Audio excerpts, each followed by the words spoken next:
De 2021. Aujourd'hui, je suis avec Benjamin Douba et Esther. On vous souhaite une bonne année. Hello, bonne année. Alors, cette semaine, on revient sur le message qui a été apporté par le pasteur Christian Fundou, qui était donc une résolution pour une révolution. Pasteur Christian nous a rappelé qu'en fait, 70% des personnes qui prenaient des résolutions en début d'année ne les tenaient pas justement, et on trouvait que c'était vraiment un chiffre interpellant. Ils ne tiennent pas ces résolutions sur les 365 jours de l'année. Pasteur Christian nous avait parlé sur 1 Samuel au chapitre 14. Vous pouvez reprendre les références chez vous, bien entendu. Et il nous indiquait que pour vivre une réelle révolution, il y avait 2 points. Le premier point, c'était de refuser le statu quo. Et le deuxième point était de reconnaître que c'est ici et maintenant. Voilà, cette semaine, nous avons eu quelques questions. On ne pourra pas répondre à toutes, mais on va en répondre à certaines. Et cette semaine, comme la semaine dernière, c'est Esther qui va nous donner les questions. Alors, bonjour à tous. Merci Lydie. Alors, merci aux personnes à la personne qui a posé les questions qui sont vraiment très intéressantes. Alors, la première question, ça concerne donc les résolutions, qui va être un peu le thème qui va nous suivre en fait durant cette émission. Alors, on remarque, donc, comme tu l'as très bien dit, Lydie, les résolutions en général, elles tiennent pas très longtemps. Elles tiennent quelques semaines, pour certains même quelques jours. Et la question, en fait, c'est vraiment de savoir, mais comment est-ce qu'on peut faire, en fait, pour que les résolutions puissent tenir plus longtemps, pour qu'on puisse les tenir plus longtemps, et comment faire pour qu'elles aient un impact plus important dans notre vie, alors, en fait. C'est ça un peu la question qui a été posée. Alors, Benjamin, je ne sais pas, par exemple, ce que tu en penses. Ouais, quand j'entends la question, je suis en train de me demander, pour moi, il faut revenir d'abord sur comment je peux dire ça, qu'est-ce qui motive la prise de résolution. Et si c'est vraiment, comme il disait, tu vois, le refus du statu quo, et que le statu quo, et ce statu quo-là est vraiment embêtant, à ce moment-là, pour que ça dure, il faut, pour moi, je pense, tout le temps revenir sur repenser au statu quo, donc à la situation de départ qui a amené à la résolution et régulièrement faire un point, régulièrement vérifier. Donc, c'est pratico-pratique, hein. À mon humble avis, il faut vraiment régulièrement faire un point sur d'où je viens, donc ma situation de départ, et avec la résolution que j'ai prise, où j'en suis exactement. Je ne sais pas si je réponds, mais pour moi personnellement, si je dois répondre à la question de comment faire pour que ça dure, pour moi, il faut un suivi. Il faut vraiment toujours se rappeler de qu'est-ce qui a fait qu'on prenne une décision, qu'on prenne une résolution. Et alors, à partir de ça, on a le souvenir de voilà pourquoi j'avais résolu d'activer telle ou telle autre chose pour le changement et qu'est-ce qui fait et où j'en suis maintenant. Ouais. Donc, en gros, pour toi, c'est plus au niveau de la motivation, en fait. Qu'est-ce qui nous pousse? Quelle est la base, en fait? Oui, je pars un peu de ce qu'il disait, c'est que il faut refuser le statu quo. Le statu quo. Il faut pas, c'est une folie de faire les mêmes choses et de penser qu'il va y avoir un changement. Ça veut dire que ça nous amène à prendre une résolution pour qu'il y ait un changement. La résolution nous permet au fait d'engranger le changement ou de mettre en action une série de choses qui nous amènent vers un changement. Donc, refuser le statu quo, c'est se dire, je quitte une situation vers une autre. Alors, pour que je sois toujours en train d'avancer dans ce chemin-là, j'ai besoin toujours de me référer à d'où je viens et où je vais. Donc, pour moi, c'est vraiment ça là, dans la résolution, quoi. Une des définitions de la résolution, justement, c'est prendre une décision volontaire suite à une délibération. Donc, je décide à partir d'une situation, je délibère, voilà, moi, je vais faire ceci ou cela. Oui, c'est intéressant parce qu'en fait, quand on parle effectivement, quand on voit le thème d'hier, c'est les gens qui prennent des résolutions c'était le thème du début d'année, qui prennent des résolutions et qui s'arrêtent. Généralement, c'est pas bon. Il peut y avoir des personnes qui prennent une résolution, qui se battent, qui vont jusqu'au bout, qui décident quelque chose, et puis après une longue période, en fait, se rend compte que ça n'arrive pas, c'est possible, ça peut arriver. Mais là, on parle pas vraiment de ce type d'abandon-là, on parle de l'abandon, en fait, de la personne qui a commencé et qui ne persévère pas, en fait. Et ça, généralement, ça, c'est parce que la personne oublie. En fait, ce qui te fait prendre, comme Madame disait, ce qui te fait prendre cette résolution, c'est une gêne à un moment donné que tu refuses. Et en fait, finalement, tu dis, ben, je l'avais refusé, mais finalement, je l'accepte encore, tu vois. Donc, ça veut dire que ce qui te dérangeait finit par ne plus tant te déranger que ça, alors que ça t'a dérangé pendant un temps. Donc, effectivement, se rendre compte de la condition qui te dérangeait, de pourquoi tu as pris cette décision, ça te permet de dire, OK, de ne plus avoir envie de retourner où tu étais, ça va te permettre d'avancer, quoi. C'est vraiment, au début, vraiment, en cette période de début où tu commences à prendre tes résolutions, c'est vraiment regarder là où tu ne veux plus aller, justement, et faire en sorte de ne plus y retourner, quoi. Ouais, je suis tout à fait d'accord avec vous.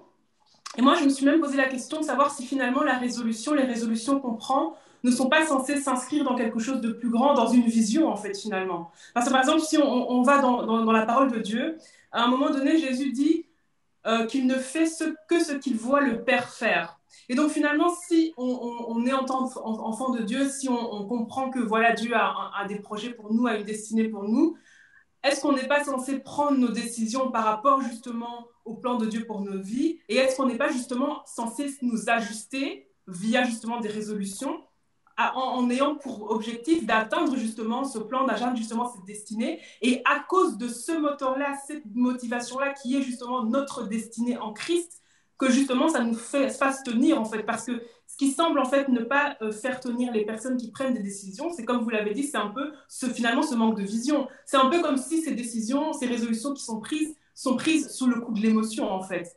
Mais quand on a cette perspective-là où un jour je serai devant Dieu parce que j'aurai des comptes à rendre sur la façon dont j'ai géré ma vie, bah là, ça permet, je pense, de prendre des résolutions qui vont tenir sur la durée. Pourquoi? Parce qu'on sait que c'est une question d'éternité, c'est pas juste une question d'émotion parce que je me suis réveillée un matin pour faire comme Y, etc., etc.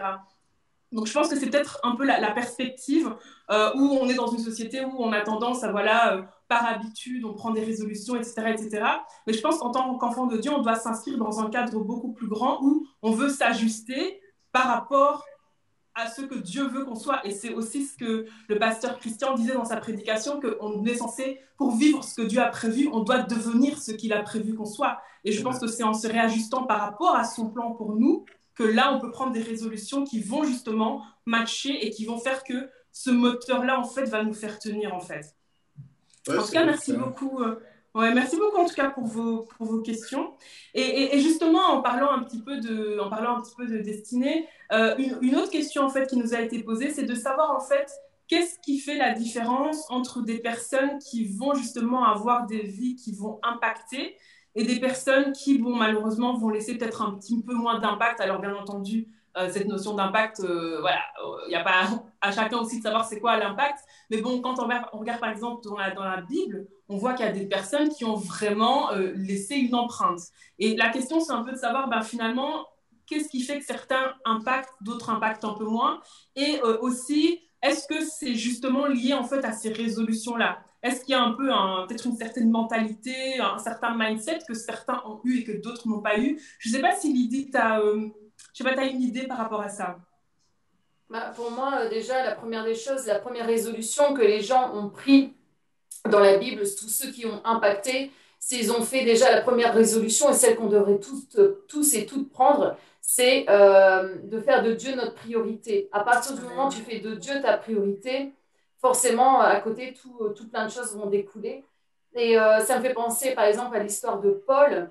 En fait, Paul, il rencontre Jésus à un moment donné sur le chemin de Damas, mais ensuite, quand il a eu cette révélation de qui était vraiment le Messie, il s'est donné encore une résolution, c'était d'aller parler de lui partout. Il est parti à droite, à gauche, enfin, il a vraiment été un vrai apôtre.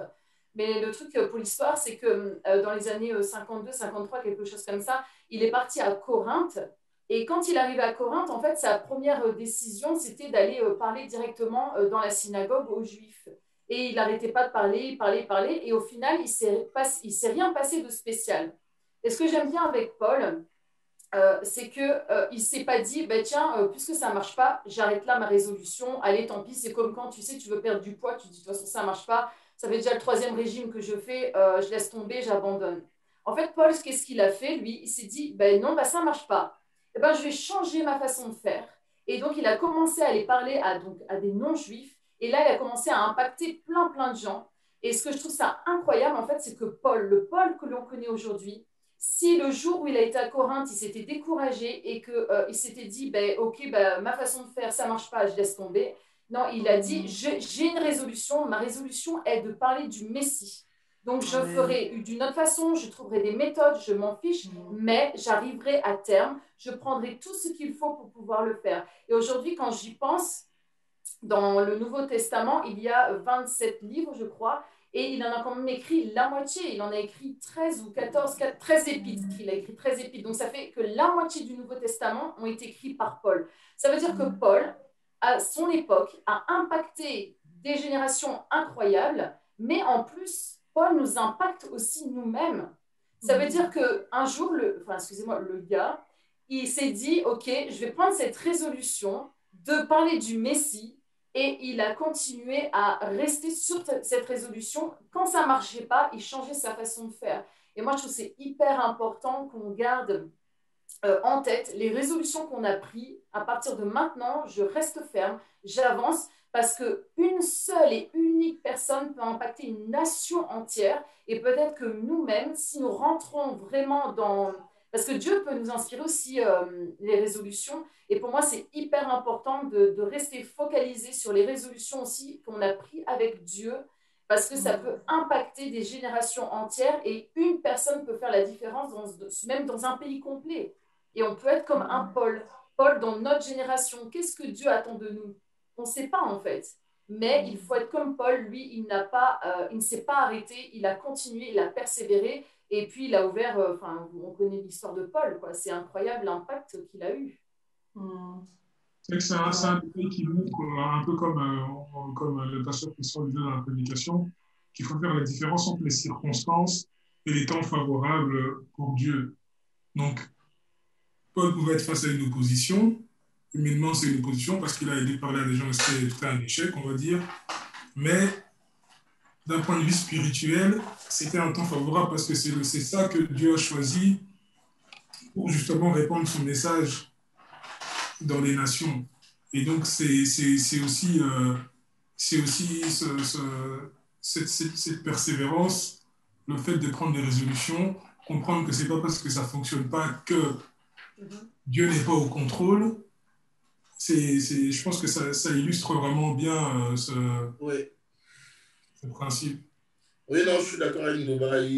C'est vrai qu'il a insisté à un moment sur le fait que quelque chose qui peut paraître comme une circonstance défavorable peut être une opportunité, peut être au fait en réalité une opportunité. Et donc, c'est important, les résolutions ne doivent pas être seulement en fonction des circonstances, mais doivent être vraiment plutôt fonction des convictions. Voilà, je suis résolu, j'ai une conviction, il faut que j'avance. Et dans le cas de Paul, effectivement, c'est une circonstance qui fait que, comme lui, il a un objectif qu'il est résolu de faire, de faire la mission qu'il a, eh ben, il décide de trouver d'autres moyens pour arriver quand même à faire ce que Dieu lui demande. Et justement, ça donne quelque chose de plus grand, quoi. Exactement, j'aime beaucoup ce que tu dis, c'est que tu dis bien qu'il a l'objectif de faire la mission. Et je pense que ça ressort très fort dans la vie de Paul, c'est qu'il avait véritablement ce désir-là, mais incroyable, d'accomplir le plan de Dieu pour sa vie, en fait. C'est le gars qui dit, je cours vers le but. C'est vraiment, je vous ai annoncé tout le conseil de Dieu sans rien cacher. Donc, en fait, quand on voit la vie de Paul, on voit qu'il savait où il allait. C'était clair où il allait. Et je trouve que c'est quelque chose de assez fort aussi. Par exemple, quand on regarde la reine Esther, où elle va dire, je vais aller chez le roi, et si je dois mourir, ben, je vais mourir. Elle avait cette détermination, en fait. Et moi, je trouve que c'est quelque chose qu'on retrouve justement chez les personnes qui ont fait des choses assez marquantes dans la Bible. Pareil aussi quand on regarde David. David, il était tellement énervé de la façon dont Goliath parlait de Dieu qu'il était là, non mais je vais lui faire sa fête en fait. Et je crois que c'est ça en fait qui va faire qu'on va tenir les résolutions, c'est cette détermination en fait. C'est le fait d'avoir vraiment une vision, c'est vraiment de savoir où tu vas et c'est ça qui devient finalement comme un moteur en fait. Hein. Donc, en tout cas, merci beaucoup pour vos réponses. Et une autre question qui nous a été posée, c'est justement, bah, finalement, comment est-ce qu'on peut agencer voilà, le fait de prendre des résolutions, le fait d'avoir un peu cet engagement un peu plus formel ou le fait d'être carrément dans le légalisme. Comment est-ce qu'on peut agencer ces trois points-là? Et aussi, est-ce que voilà, c'est vraiment utile de prendre des résolutions? Est-ce qu'il faut le faire qu'au début de l'année, voilà, comme on le fait en général dans notre société, ou est-ce que c'est à d'autres moments? Et moi, j'irais même peut-être plus loin. Est-ce que nous avons cette responsabilité-là de temps en temps de se demander un peu où j'en suis dans mes résolutions? Est-ce que je dois faire des check-ups ou est-ce que je peux me dire le 1er janvier, je prends des résolutions et puis après, j'y touche plus jamais?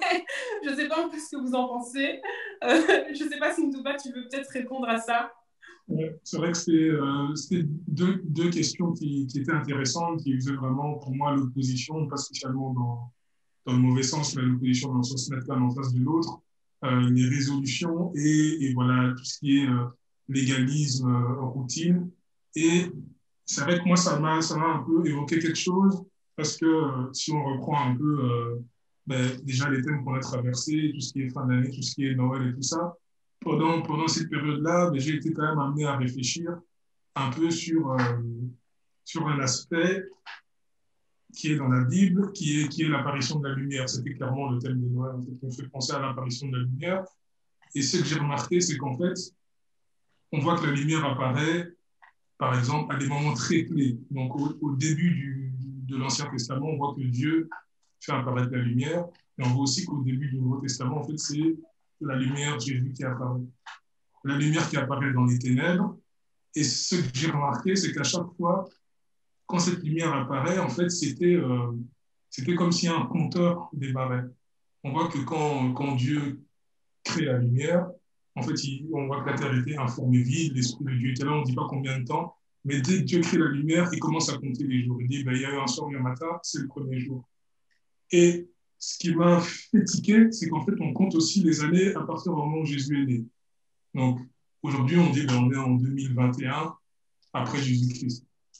Et je me suis posé la question, tiens, comment ça se fait qu'on associe en fait la lumière c'est comme si la lumière en fait permettait de démarrer quelque chose et que voilà, à chaque jour en fait le soleil apparaît et à chaque jour il y a un cycle et finalement en fait il y a on voit des choses que Dieu fait et je pense que c'est pour nous rappeler en fait, nous faire comprendre que quand la lumière apparaît, on peut commencer quelque chose de nouveau. C'est le démarrage d'un nouveau cycle. Donc, c'est le moment, en fait, des fois, de prendre des décisions. Je pense qu'on en parlait pendant la prédication qu'il faut savoir lire les saisons, en fait, lire les saisons, savoir comment Dieu bouge et savoir à quel moment nous, on doit agir par rapport à ce que Dieu est en train de faire. Et donc, il n'y a pas spécialement d'opposition entre, pour moi, des lois que Dieu, des fois, établit, mais c'est juste qu'il ne faut pas juste les voir de manière machinale, mais en fait, il faut les voir comme, OK, Dieu a fait fonctionner certaines choses. À quel moment est-ce que moi, je dois agir? Et ce que je me suis dit, des fois, on a des discussions sur Noël. Est-ce que c'est arrivé le 25? Enfin, on sait que Jésus n'est pas né le 25 décembre. Est-ce que c'est une fête païenne? Est-ce que c'est un bon moment de fêter le 25 décembre? Mais en fait, c'est un jour où, en fait, c'est un moment où les jours arrêtent de s'accourcir et la lumière commence à revenir sur scène. Et donc, pour moi, à partir du moment où on voit la lumière apparaître, c'est un moment où Dieu nous dit que on peut recommencer quelque chose, c'est le moment de démarrer quelque chose. Et donc, c'est une règle que Dieu établit, donc on doit s'y accrocher, et c'est pas que pour Noël, tous les jours le soleil se lève, on peut démarrer quelque chose. Et donc, pour moi, c'est pas mauvais de prendre des résolutions en début d'année. Je pense que c'est peut-être le moment où il faut les prendre. Ça veut pas dire que ça garantit que parce qu'on les prend à ce moment-là, on va les tenir, mais il faut pas négliger le fait que à ce moment-là, il faut prendre des décisions. Après, il faut les tenir, quoi. Donc voilà, moi, c'est vraiment, quand j'ai vu cette question, ça m'a fait repenser un peu à ma méditation. Donc, je me suis dit, ben, j'allais la partager de manière un peu courte, mais voilà. Ok, merci beaucoup en tout cas. Merci beaucoup. Waouh, j'avais jamais remarqué. C'est impressionnant ce que Nouba vient de nous partager là, avec la lumière. Ah, ben, moi aussi, ça m'a vraiment fait tiquer quand j'ai vu ça. Je me suis dit, tiens, c'est. Ouais, du fait de se dire, bah, finalement, c'est un peu tous les jours qu'on devrait se mettre tourner dans ses résolutions et voilà, et pas seulement une fois l'année, quoi.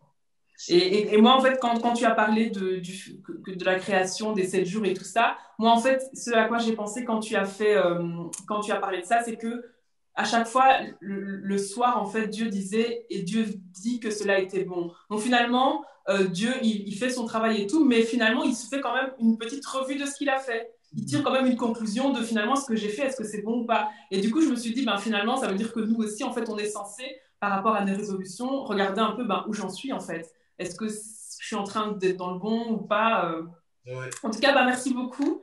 Merci beaucoup pour vos réponses très enrichissantes. Et du coup, bah, je vais repasser la parole à Lydie alors. Bah ouais, c'est vrai que c'était intéressant, les questions. Merci pour ceux qui nous envoient des questions.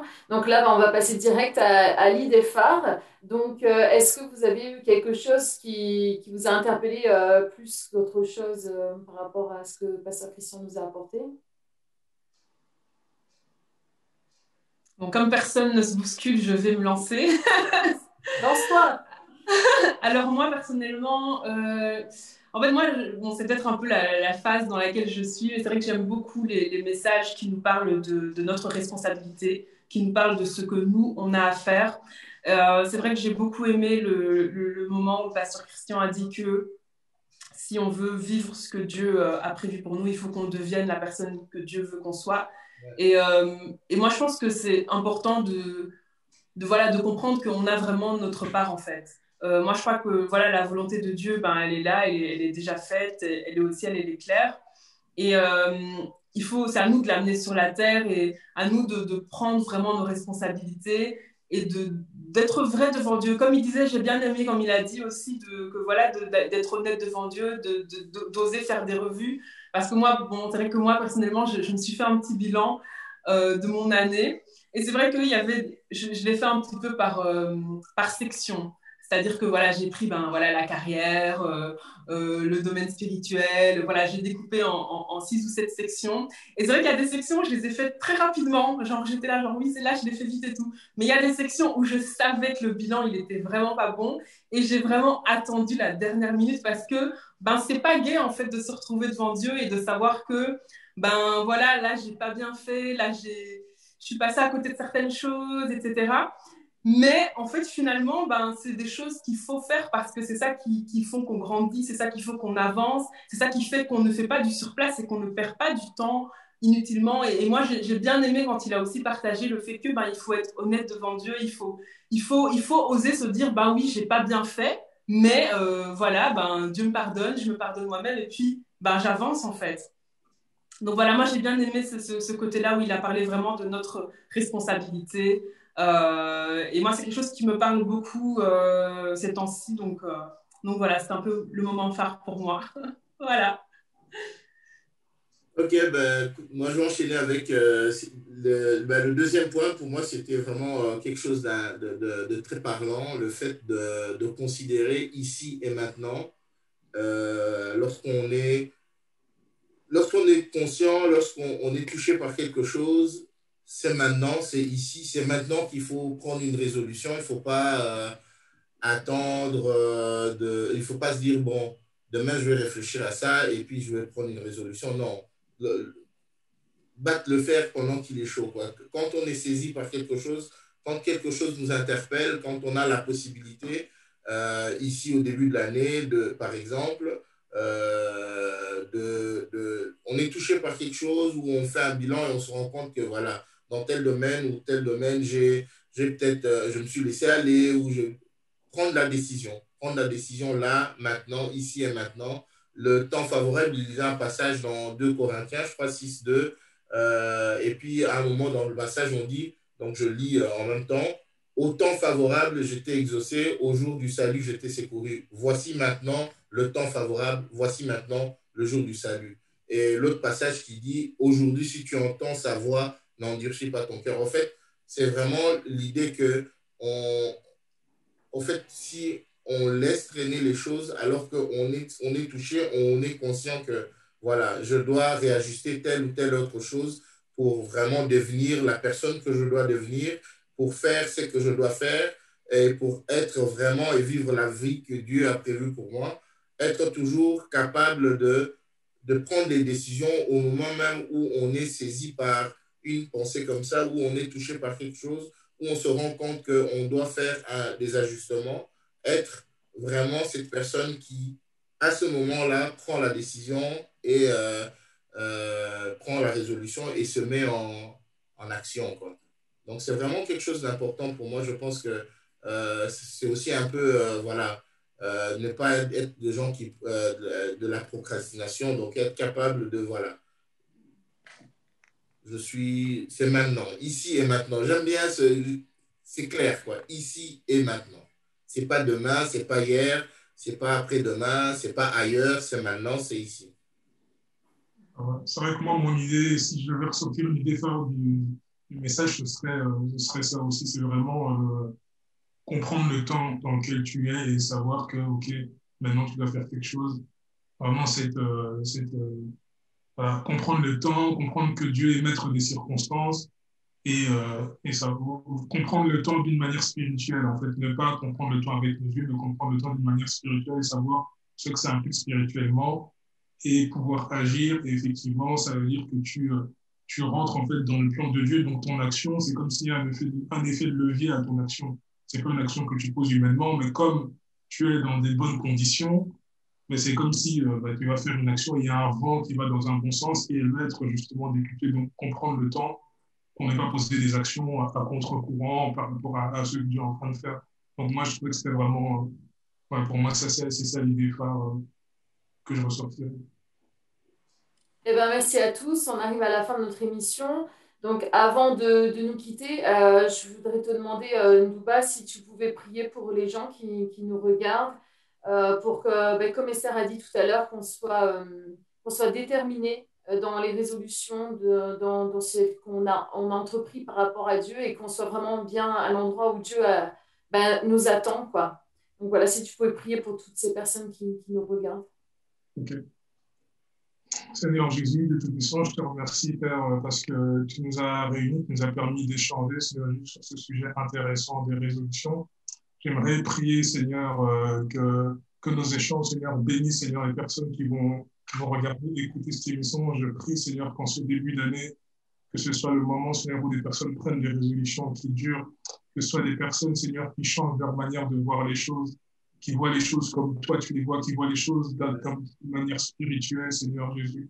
Que nous puissions, Seigneur, avoir le dégoût de l'endroit où nous venons et avoir, Seigneur, la volonté d'aller où toi tu veux nous emmener, que nous puissions voir les choses comme toi tu les vois, Seigneur Jésus. Je prie pour un changement intérieur, Seigneur, pour un changement intérieur des personnes qui vont écouter, Seigneur, cette émission, pour un changement intérieur des personnes qui vont suivre cette émission, Seigneur Jésus, parce que nous savons que le changement commence par l'intérieur et tu es capable de toucher chaque personne, peu importe, Seigneur, l'endroit, et surtout, même si c'est uniquement à travers un écran, toi, tu es partout, tu n'es pas limité dans l'espace, tu es capable de toucher. Je prie, Seigneur Jésus, pour une année particulière pour les personnes qui les écouteront. Je prie vraiment pour une année particulière où tu vas les emmener, même plus loin que les résolutions qu'ils ont prises, tu vas les étonner. Au nom de Jésus, je t'ai ainsi prié, sois favorable. Amen. Amen. Amen. Merci. Amen. Merci. Et je voudrais finir sur la petite citation, non pas biblique, mais de Albert Einstein que Pasteur Christian a apporté dimanche en disant que c'est Albert, il disait La folie, c'est de faire toujours la même chose et de s'attendre à un résultat différent. Donc, je t'encourage, si tu veux quelque chose de différent cette année, si tu veux que 2021 soit une année de différence, si tu veux impacter, si tu veux rentrer vraiment dans ta destinée, eh bien, tu vas devoir changer des choses. Je te dis à la semaine prochaine dans On Récap et on en parle. Salut, salut! À la semaine Salut, salut. prochaine. Bye. Bye bye. Merci.